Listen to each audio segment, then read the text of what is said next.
Hi, everyone. This is Jonathan Corrie from Precursive. Welcome back to our latest episode of the Precursive Perspective. And in this season, as I've explained, we've been looking to bring a range of different perspectives, both some operator experience from the world of SaaS. We've got some enterprise tech experience, which is one of the guests I have on today. And of course, we've also heard from some luminaries in the VC and private equity world. So, an exciting season. And as always, I'm very lucky to be able to welcome guests who have a rich and varied career in the world of B2B tech, customer success, and professional services.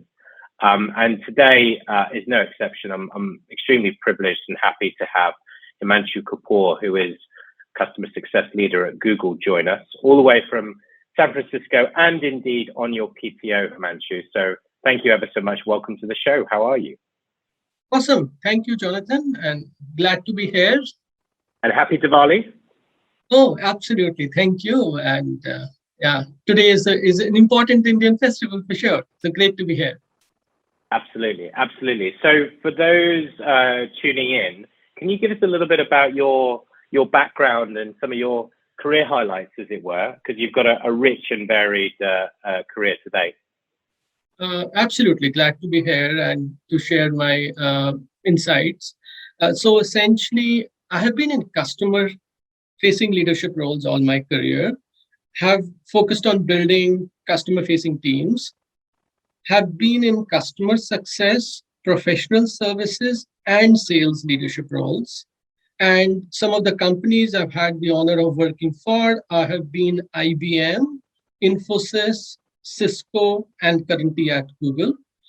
And maybe I'll spend a minute about some of my recent experiences.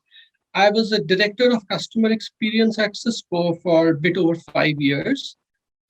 Exciting time to be at Cisco at that time. Essentially, the whole company was transforming from an on-prem hardware model selling routers and switches to selling software subscriptions. So was a great opportunity to be a part of Cisco at that time, led transformation and led teams and transformation of some of Cisco's key customers with Cisco's software solutions. And also, we took to market some really innovative CX offers, really the offers which brought together human touch and digital scale together. So fortunate to have had some great experiences there. Joined Google Cloud in 2019. Great time to join Google Cloud. We're really starting the customer success org. So I was one of the very first customer success employees hired when we started Google Cloud. Especially in the early days, really exciting to play a key role in building that organization. And I would say, especially in a consumption model. Now, we have a lot of industry standard playbooks for the subscription models, but consumption model, we're still scratching the surface on what customer success looks like in a consumption world. So that was interesting for sure. And then also had the opportunity of leading cross-functional teams, driving transformation of key Google Cloud customers with Google Cloud, and also directly influence the revenue growth. Because one central theme that you would see in my career, it's been about revenue growth, and it's been about also in a consumption world, customer success is really focused on revenue growth. So that's a key priority in addition to making the customer successful. So I've had some great experiences there as well.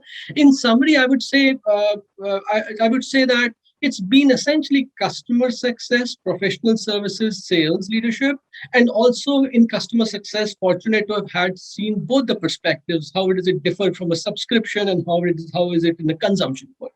So that's in a nutshell, Jonathan, but happy to answer more questions. No, absolutely. And precisely the reason, obviously, why, you and I connected originally a little while back, or why I approached you about, talking is that, it's people who've been in, the industry, a reasonable amount of time, who've bared witness to some of those changes and that type of experience as Cisco seeing it move from on-prem to software subscription. It's absolutely not as easy as it sounds, right? And there's a huge amount of effort that goes into that, by the company, by the people, and also by the customers. So definitely want to sort of tease out some of the experiences across what has been a storied career. One of the things you and I talked about previously was, that you've seen customer success almost very much from kind of the ground up in some of the organizations that you've worked in, and you've worked with some of obviously the leaders in those organizations. The pandemic has very much shone a light on the importance of CS for many. Feel that this has permanently shifted the perception of CS for the market as a large and for the companies that operate within it. Absolutely, Jonathan. So I would say that, if we look at the pandemic, essentially one key trend I saw was that it was getting very challenging to get new customers. So the top of the funnel, getting new customers was getting extremely challenging. So it kind of enhanced the importance of existing customers and growing them. And at the same time, across industries, there were so many existing customers for these SaaS vendors who were really also facing the impact of the pandemic. So they were at a point, like when you face a financial impact, essentially what you do is you consolidate vendors, you look at cutting costs. So all the leaders I interacted with were really thinking about which is the vendor we need to live with, and what are the vendors we can consolidate out. And no wonder the vendors they continued with were the ones where they were actually getting a combination of the best customer experience. So I saw like easy to work with. And also, in addition to that, they were getting real customer outcomes. And those were the vendors that they continued with. And there is no other org other than customer success, which really is focused on customer experience and customer outcomes. So from my perspective, my experiences were that the pandemic really emphasized and underscored the importance of customer success. And I think that trend is going to continue as we move forward. Yep. No, I couldn't agree with you more. When you talk about like real outcomes, I think sometimes like there's a lot of focus about, outcomes, both in selling, but also in customer success. How easy do you think it is for like vendors to really capture that in like a meaningful way? And I guess just what I mean by that is like, if you let's say you sell a piece of infrastructure, for example, that demonstrates within a 6-month period significant cost savings, and it's very obvious, it's quite easy for that customer to perhaps articulate the value and the outcome that investment has driven. But for some organizations, that can be a little bit more nuanced. What's your take on how easy it is for people to be able to communicate and articulate these real outcomes? Absolutely. I would say, Jonathan, that it's first of all, to answer your question, it's absolutely not easy. So it's an ongoing process. In my experience, I was able to drive some programs exactly on this vein at Cisco, and we scaled it out across the Americas. But net, my experience has been that it's not easy, but there are ways around. So what we did at Cisco, what I was able to do was look at like industry benchmark first. Gartner has some metrics about what's the cost of an outage, what's the cost of a security breach. Like there are starting points there. Then you work with the customer to really understand their business. For retail, a retail store, a router in a retail store going down is really direct impact on their cash register at that retail store. So then you work with that customer to really understand what it means for their business. And the other thing I would say, moving to the SaaS model, and it's also about agility, like the old model where you did do an Oracle implementation, which will take 2 years. And then you have a very robust approach of value realization, which is more oriented towards a 2-year implementation. In the new world where we're doing SaaS and the customer is expecting value very fast, I think it's also a function of ongoing value realization. It's not one time that you do value realization. Throughout the customer's journey, there are different steps you take them along, and you do ongoing value realization in incremental steps. I see it more as an incremental journey, partnering with the customer, as compared to you do it once and you're done. Yeah. Okay. Couldn't agree with you more. I mean, we see that with our customers, because they're in the world of services, and very oftentimes the initial kind of value point is bringing order to the chaos, right? Having all of their services data in one place, being able to actually see people's availability and their capacity, things like this, which are oftentimes very manual.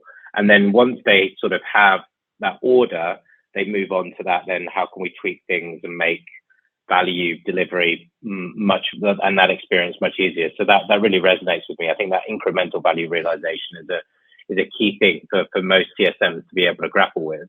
And then when you think about the building blocks of the successful customer success organizations that you've worked in, what does that anatomy of a world-class CS organization look like in terms of things like strategy and people? Absolutely. Absolutely, Jonathan. So I would say that I'll keep it simple. There are various building blocks, but let me talk about the top 3, 4. In my experience, the most important is alignment between the CS charter and what the company's CEO's priority is. So that executive sponsorship, complete alignment with what success metrics that CS is measured on, and make sure it is eye to eye aligns with what the CEO's vision is. Absolutely key. There are some nuances between subscription and consumption models as well. So there are some models. My guidance would be, like, if any of my peers are setting up customer success in a consumption model, we should not go with what has worked in the subscription world, just that playbook. We need to make sure that you're aligning with the CEO's priorities and the vision. That's going to be one.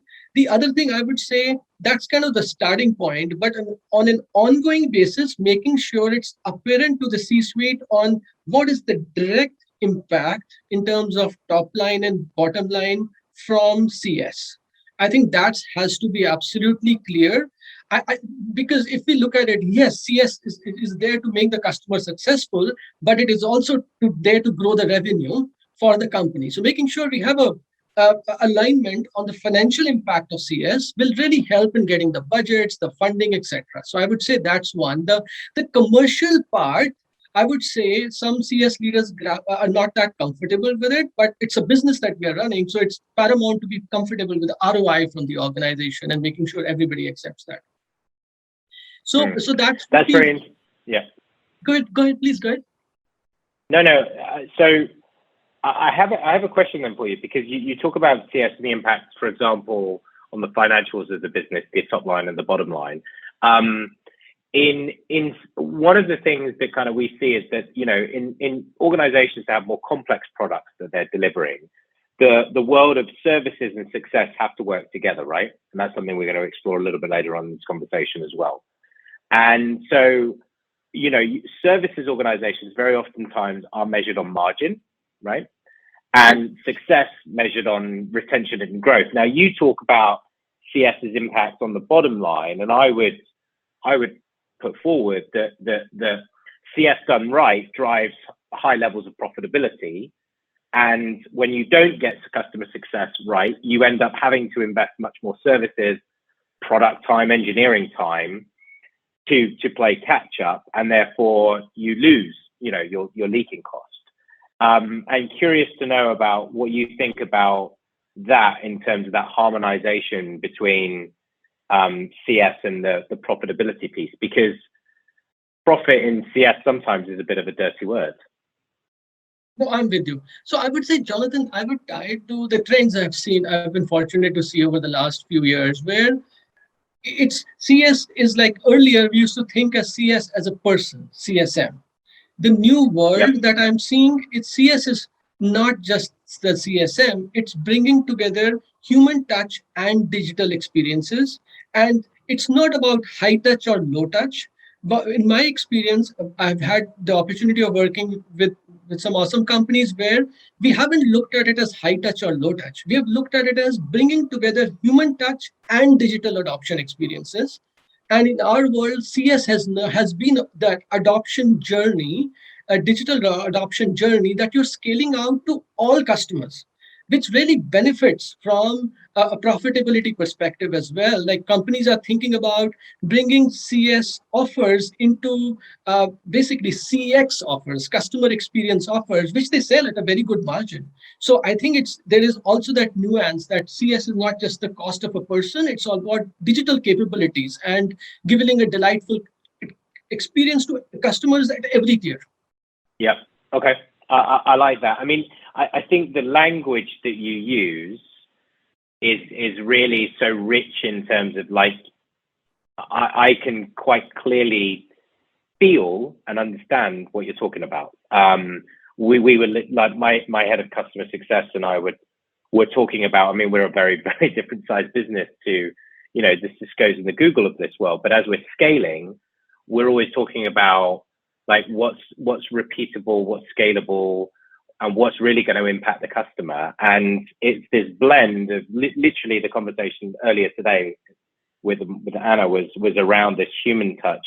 But the way that you put it as digital adoption experience, that really sums up what we're talking about when we were talking about having scalable digital assets that your community of customers can access and learn from. So I think the way that you put that is so spot on. I'm just curious, do you think that language, getting the words right around this, it might sound a bit basic, but it's so important because it kind of sets the tone, doesn't it? Absolutely, Jonathan. Absolutely, and I would say that in terms of one paradigm, as I talk to my peers, I think the old school thinking is sometimes high touch versus digital touch, and like digital touch is a bad Yeah. word, as if you're not giving the customer the best experience. I would say, in my experience, digital adoption experiences that we have built give a customer a much better customer experience, which no human can ever do. It's like telemetry coming from products and showing them exactly this is where they are. These are the 5 things they need to do now. No human can ever do it. So I think there is Yep. a lot of value of technology in CS, and actually not just to save cost, but to enhance the customer experience. Yeah. Yeah. Couldn't agree more. Cool. So moving on, one of the things that you touched on earlier was that the importance of the alignment between the customer success charter and the CEO vision. And I want to talk about another form of alignment, which is this convergence that we see between primarily the worlds of sales, services, and customer success. Now, you've worn all of those hats, right, in your career, and I think the best companies understand that this cross-functional alignment is very important, that you need to build the organizational muscle between teams as well as within teams to be a successful business, and that on the flip side, when things go wrong, accidents tend to happen at intersections, right? So talk to me about your perspective on this convergence and what you see happening here. So, Jonathan, I would say that in my experience, now, as I was alluding to, have had the opportunity of being engaged in both subscription and consumption world. So, there are a bit of nuances that I'll bring up there. Now, subscription world, there are lots of industry standard playbooks. I think we have a lot of models about RACI between sales and CS. I think that's there. The consumption model it has been a lot of learning to me, for me, to be honest. In a consumption model, you have sales engaged throughout the customer journey. The sales is also responsible for consumption. So making sure that, especially in a consumption world where we are still new in terms of customer success, complete alignment with sales is, I would say, the most important. So to make sure we are not stepping on each other's toes, still we are not increasing cost and two people doing the same role. I think it's a question of how do you make sure that uh, uh, simple questions like who owns the customer. I would say that the company owns the customer. Sales doesn't own the customer, neither does customer success own the customer. The company owns the customer. So things like that, I think getting clarity on those and getting alignment with the sales leadership and the CS leadership and the CEO, and making sure all that message goes down is like absolutely key. Because the other nuance I will bring up is, in a consumption world, there is no sales and post sales. Like uh, CS leaders who have been through the subscription model, it's like, okay, sales owns sales and CS owns post sales. In consumption, there is nothing like sales and post sales. You do a commit, you could do a $500 million commit, but it means nothing. The customer could spend $0 and nobody gets anything. So I think it's an ongoing sale. It's a continuous sale. There is no post sales world in a consumption model, and hence kind of that Right. complete alignment between sales and CS is like, I would say, the most important thing I would bring up. The other thing I would bring up is, irrespective of the model, in the theme of making CS also, like CS leaders also savvy from a commercial perspective. I see a lot of companies looking at encouraging CSMs to have or incentivizing them to have an expansion target. I think that's something we should seriously think about, and uh, Yep. and really help sales focus on hunting them, which they do best. So I think that's the other theme that I'm seeing in the industry.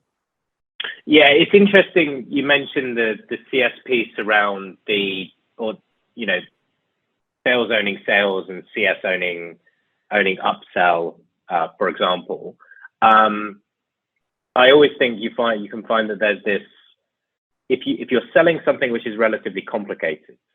So, for example, we have some companies who graduate from one of our products to another. They start with one of our project management solutions or a customer onboarding platform, and they might over time develop more billable professional services, which they then want to manage in a different way. And so that might then engender a sales cycle because they're going to buy a more expansive product from us. Now, customer success absolutely knows how that product works, knows how to drive adoption and value from that solution, knows the types of challenges that our customers face, because they're working with clients that use that more expanded solution. But are they capable of running what will turn into a 60, 90 day potentially sales cycle, even if it's within an existing customer? That's a very different proposition. And I think that there's always this, when you get into that gray territory, where it's a little bit more unclear as to who's best, not necessarily the knowledge, as it were, but best equipped to do it. I think in that scenario, it's got to be CS scoping something and handing it over to sales. And I just think that there's this, I almost think that there's sometimes within the industry, there's this obsession with who needs to do what. And I think businesses need to realize that there will be occasions where there's this gray area and you need to be able to flex. And again, it comes back to these departments working together better, right? Absolutely, Jonathan. And I think sometimes, like, handoff is sometimes construed as a bad word, because often handoffs don't happen, I guess, that seamlessly. So I look at it as partnership as well between sales and CS. Again, I'll bring up, especially in the consumption world, because there is no concept of a handoff in a consumption world. You're basically, the company's business is to grow the consumption, whether it is sales or CS. It's the same goal. Mm-hmm. Okay. So when you look at the world of services, right? You've talked about the importance of experience. Do you see that world of services having, like, there being a more integrated services offering where you've got like CSPS, learning, etc., being bundled together into like enablement? Is that something that you're seeing? Absolutely. Almost like the companies I have been a part of, and when I talk to my peers in the industry, that's exactly where most companies are going. And if you look at monetizing CS, there are two ways companies are looking at it, right? One is you look at the revenue growth component. CS is a revenue driver, CS is a consumption driver. So you kind of give them the expansion goal. And the other perspective that many companies are doing, many of the largest companies are doing today, is combining all these CS, professional services, learning, support into things they call success tracks, which is really something that the customer purchases, but it's really the whole goal of all these components, CS, PS, support, learning, is to give value to the customer. And the whole thinking is, if you bring them together, you're amplifying the value to the customer. So absolutely, because the whole goal, I would say, in nutshell, is about giving value to the customer so that they buy more. So I'm absolutely seeing that for sure. Yeah, and also the other thing is, from a customer perspective, I also think that something that I've found in my experience is that from sometimes companies are a little bit reticent to talk to the customer about like chargeable services or chargeable success packs that feature, services or training or CS time, right? They're a bit reticent of that. Like, obviously some people have got a target on it and they're very much driven on it. But I think from a customer perspective, what I'm actually seeing is that it gives the customer a lot of reassurance, right? Because what increasingly companies are thinking is like, how do I deploy my resource, my asset, as effectively as work, which is likely arguably with our customer, and therefore this package that you're offering me frees up my time, my team's time to spend more time with our customer. To be honest, I'm quite happy to pay for that. Absolutely. Do you know what I mean? No, absolutely, Jonathan. And I would say, again, some of the largest companies that I have been a part of, or when I talk to my peers in these companies, I think it's about these success tracks, which is again not the person, it's the technology platform, it's customer success as a service, it's about scale. So I think the other theme I would bring out is any CS leader building a customer success organization from scratch, think about scale early. And all these packages do a couple of things. A, they make it easy for the company to organization to scale customer success, because you're not scaling with people, you're scaling with digital capabilities, and you're giving repeatability to the customer and tangible outcomes. So all these success tracks have tangible outcomes, tangible services from customer success or PS that they are going to get. Because sometimes you land a person, the person could be doing anything, and then 2 years later, the customer didn't get value. But when you kind of make it offers, the customer is clear on the outcome, you have a repeatable methodology, it's about customer success as a service. That's where I see the industry moving, as compared to you have a CSM, the CSM will do anything for you. Yeah, no, agreed. And that CSM is then constantly on the hook for being the person conducting the orchestra and bringing in all these different resources in very ad hoc ways, which for a services organization is very difficult to manage, right? Because It's very bitty. It's very bitty. If you've got these productized services, these repeatable methodologies, these menu of options, this success track, like that's much easier for your colleagues, in different teams to deploy, because there's a set budget, they know the timelines, they know how it's going to be delivered, and it's much easier to manage. So no, super interesting and very insightful there. I think focusing on scale early or preaching to the choir. Now, you mentioned parts of your career, you've seen that transition from on-premise to software subscription. I'd like to talk just finally really about kind of what we see, which is this new wave of high velocity services delivery, and driven by this new era of SaaS and companies which are focused on building products that can be deployed much more quickly than perhaps products have been in the past, but also by the fact of customer expectations changing. And we live in this kind of convenience economy where in our social lives, in our home lives, it's very easy to get access to things online, get things delivered to our houses, get transportation very easily, at the click of a button on our phone, digital button. No, absolutely. Push of the screen, as it were. So I think just talk to me a little bit just initially about why has professional services had to evolve in this environment, in your opinion? I would say professional. So the world, as you just alluded to, right, bang on. The world has changed from doing a large implementation and an Oracle implementation, an SAP implementation that will take 2 years, to a customer buying a subscription, and if they don't get value in the next month, they're moving all from the product. So the time to value has, and the expectations of the customers have really changed dramatically. That's one. So the companies are looking at every function, whether it's PS or CS or enablement. It's about getting the customer to value fast so that they stay with the product and grow the spend with the product. So that's the market trend that PS organizations have to work with and the context they have to operate in.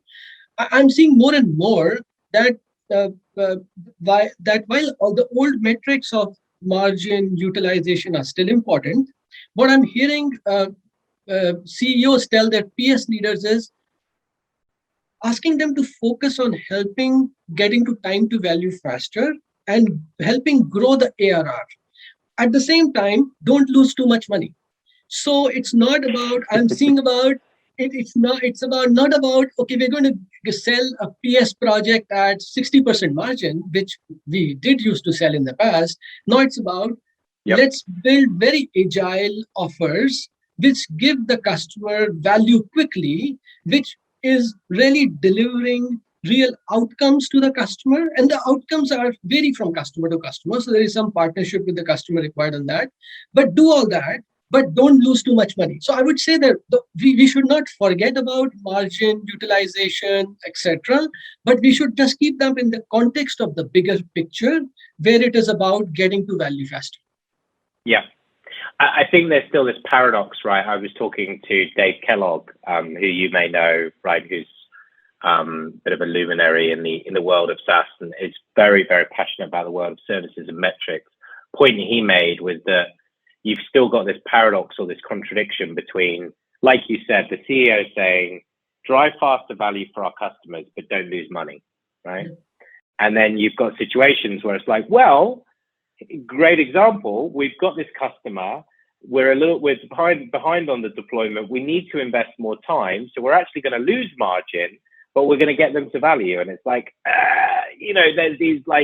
there's these trade-offs in that world, because the way that people in services are incentivized might be on revenue and margin, not on time to value and ARR.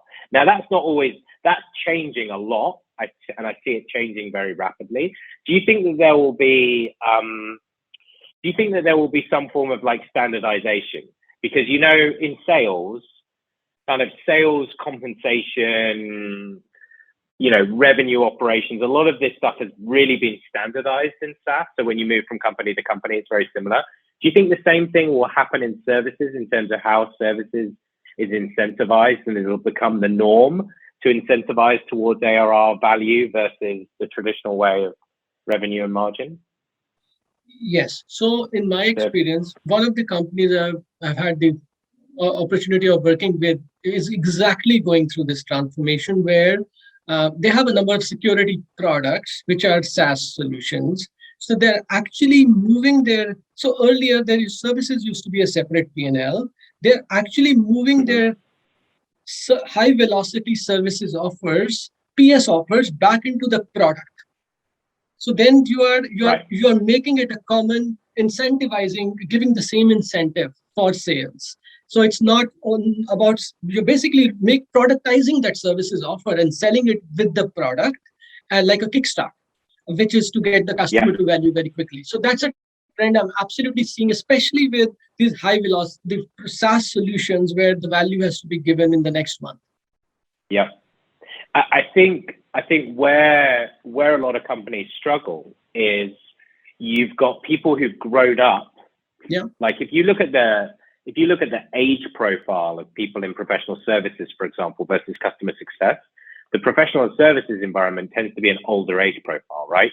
You have people that have kind of come up via perhaps technical backgrounds into business analysis, into services, or they've kind of grown up in that space. And I think one of the challenges is you've got a population of people within services who've come from this old world, who are then sort of changing, they're sort of rebuilding the plane as they're flying the plane, right? Kind of career-wise and function-wise, because you're getting into this space where it's like, whereas, I used to have my PS team, I put one person on one project, or you're going to work across these two projects. We've got a customer where one PS consultant is working across 8 pieces of work. And so they got 8 pieces of work, which is 8 customers, like 5 stakeholders per customer, 40 tasks, like per project, right? So you start doing the math, you've got this volume of things to keep track of, manage, coordinate. It's just exploded in terms of its complexity and pressure. And so you've got a lot of people who are kind of going through that learning journey of this old world to new world, which is why the role of technology and automation is well, in our opinion, so critical. What do you see people who face that struggle? Is that something you've experienced? So, Jonathan, you're bang on. I would say people who've gone. So, I was talking to a friend who was a VP of professional services, then became a VP of customer success. Exactly the Right. same orientation he had to go through in terms of rethinking. Right, it's not about the PS margin. PS is just one tool to drive ARR. I would say, in my experience, I was fortunate to have had experience in. So I've been in pure play services companies. I've been in product companies. I've been in sales. Yeah. So which has kind of, in my career, in my mind, given me empathy for each function because I've been in that function, right? So I think from that perspective, it's been thankfully more seamless for me. But yes, people who have been in PS delivery specifically for a lot of their careers, and then many of them actually have transitioned. Many of the colleagues I've worked with in the past are VP of CS now, and they have been going through this rethinking, really, in Yeah. terms of their approach to the market. Yeah, so GE at a point in time, and I think Schlumberger as well, were famous for the rotations, right? You would work in different departments to get exposure to different areas of the business. I think it was one of the things Jack Welch brought out in GE many years ago. I think that kind of day in the life of the shoot, like, day in the life, week in the life between services, success, and sales is so important. We had a difference of opinion between our services team and our CS team. And what was really interesting when we kind of got to the bottom of it was that where the conflict had come from a good place. And it was kind of a lack of understanding about the worlds which seem very close, but actually day to day, the mechanics of what you're doing are very, very different. And I think that exposure is so important. It's why it's interesting when you've got services and CS reporting up into a CCO. Like, that CCO needs to have that, like, maturity and empathy for that organization underneath them, because they are two, the mechanics of those two worlds can be very contradictory, but ultimately the modern mission is the same, right? It's value, customer, all of these types of things. Well, listen, I've greatly appreciated your time. You were gonna say something? No, absolutely. I was going to add, Jonathan, that also without losing too much money, and that's where all that the PS team cares about is still important. We shouldn't forget of that. Yeah, definitely. You can't do it. You've got to understand the value of an hour of services. That's for sure, and the cost of it as well. Well, listen, it's been fabulous having you on. I think I just want to try and sum up some of the amazing, I think, insights to come out of today. So I'm probably not, hopefully I'm not going to paraphrase or get this wrong. I think there was a few things that really struck a chord. I think one of them was this idea that it is challenging to be able to capture and articulate real outcomes for customers sometimes, but starting with perhaps a bit of research in terms of industry trends, in terms of benchmarks. And so I think that there's things that people can do publicly via analyst firms. One of the things that we do, for example, is we measure for our customers the average time to value. And we have to obviously, they capture it in our tool. We then are capturing it customer by customer. And we can see for certain sort of segments of SaaS that average time to value is X or it's Y. So I think that beginning with that data-driven approach and using external and internal inputs will help you quantify some of the real outcomes. I thought that was a great insight. And also, I think not one and done. If you're in customer success services, put not one and done somewhere near you and think about that ongoing incremental value realization, because we're all under judgment perpetually, whether you're on a monthly subscription or an annual subscription. I think the alignment piece as well, really that dovetailing of making sure you can align, your CS charter, your CS mindset with your CEO vision. The CS metrics should be enabling the company goals. I think that's absolutely key. And I think, finally, kind of that modern world, which really I can hear your consumption experience. A lot of that actually is really kind of the mindset is really applicable within subscription, which is this idea of like, it's not one or the other. It's not human touch, tech touch, this, that, the other. It's how do you get that blend of human touch with digital experience, right? And really the automation should allow you to be more human. Absolutely. Absolutely. And yeah, absolutely. And digital touch just does not mean a bad customer experience. In my experience, it often means a better customer experience than any human could ever provide. Yeah, no, absolutely. Well, listen, thank you ever so much. And thank you to all of you for tuning in. For more of this type of content, head over to precursive.com, where you'll find obviously the rest of all of our podcasts. You will find various white papers and playbooks. We have some for how you scale customer onboarding in SaaS companies. We've got the controversially titled Traditional Services Delivery is Dead. And we will bring out this one on fixing the capacity, which will be available to those that register. So Himanshu, thank you ever so much. Have a wonderful day with the family. Thank you for making the time, and I'll let you get on with this. Awesome. Thank you, Jonathan. Great to be here. Take care. All the best. Thanks.